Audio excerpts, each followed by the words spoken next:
комете минералов на 30 триллионов долларов. Какой в этом смысл, если мы все умрем? Нет, а если мы все разбогатеем, какой ужас!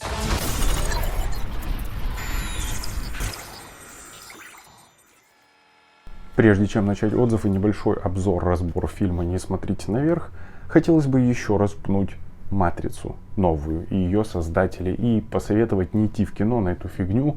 Можно еще совсем немного подождать и посмотреть это в цифровом релизе, который выйдет уже совсем скоро, если прям уж так не терпится, интересно узнать, что там происходит и почему многие плюются и о чем фильм в целом. Его можно описать одной вот такой вот картинкой. А теперь к фильму «Не смотрите наверх». Эта картина не может не привлекать внимания, потому что тут, как все успели заметить, жирный каст из звезд. В главной роли снимается Дженнифер Лоуренс и Леонардо Ди Каприо. Кстати, роль писалась специально под Лоуренс, под нее, да, которая в интервью вечернего американского шоу объяснила, чем занималась в свое долгое отсутствие с 2018 года. Последний раз ты тут была в 2018 году. Спасибо, что пришла. Да, это тебе. Ты говорила о том, что тебе хочется взять перерыв от съемок, от актерства. Ты не делала решения. Ты просто болтала такая, хотелось бы перестать.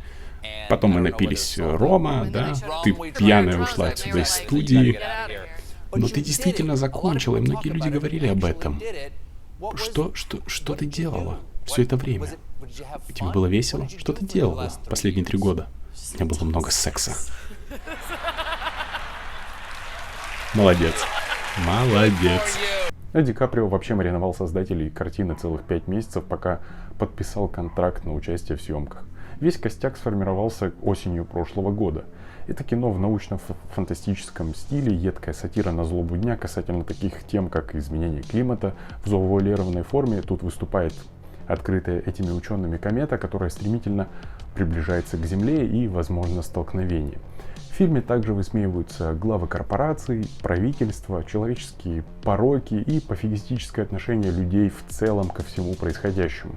Вообще сюжет заключается в том, что есть 2 ранее озвученных главных героя, где Лоуренс на пути получения докторской степени открывает комету, а ее наставник в роли Ди Каприо начинает просчитывать траекторию полета, и по его расчетам выходит так, что комета с вероятностью 100% стремится к этой цифре, столкнется с Землей, и они начинают с этим носиться как с писаной торбой, чтобы побудить людей сделать что-то, предпринять какие-то меры во избежание гибели планеты и собственного вымирания. Сначала они добиваются встречи с президентом, которая говорит, что у нее по 100 раз на дню такие встречи касательно конца света. Потом они попадают на телеканал, где пытаются донести это до широких масс и достучаться до людей, пробудить сознательность. Но ведущие ребята спускают только сальные шутки, воспринимают их как фриков и хотят поскорее закончить работу, чтобы отправиться в бар и напиться. Комета большого размера, она уничтожит дом моей бывшей. Дальше идет возвращение к политикам, которые ради своих интересов, конечно же, хотят показать заботу о людях. Что-то мне это напоминает, да, то, что сейчас творится в мире. И решают отправить человека, смелого добровольца, чтобы тот взорвал комету. Вот это единственный момент, который может быть похож и перекликаться с фильмом «Армагеддон» с Брюсом Уиллисом. А так в целом у них нет ничего общего у этих 2 фильмов. Вообще даже небесные тела отличаются. Там астероид, тут комета, там собирали команду, чтобы попасть на него. Тут запускают ракету, чтобы его взорвать.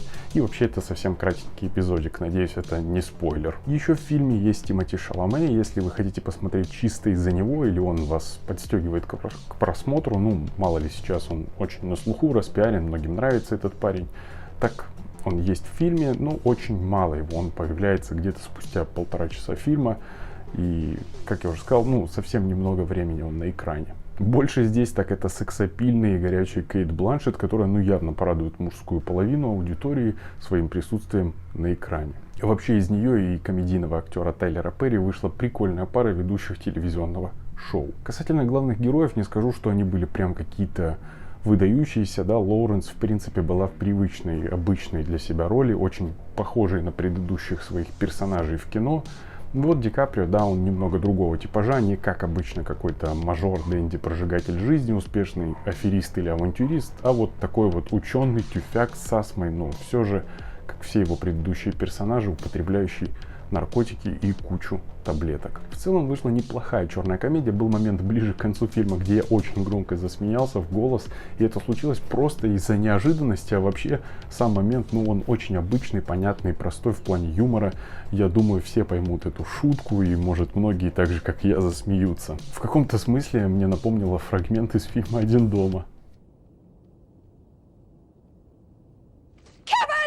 И еще добавлю две вещи. Первое, мне кажется, несмотря на возрастной рейтинг, я, кстати, не знаю, какой он там, скорее всего, 16 или 18+, но, несмотря на рейтинг, этот фильм не подойдет для подростков и вообще слишком молодых людей. Не знаю, у меня просто вот складывается такое ощущение.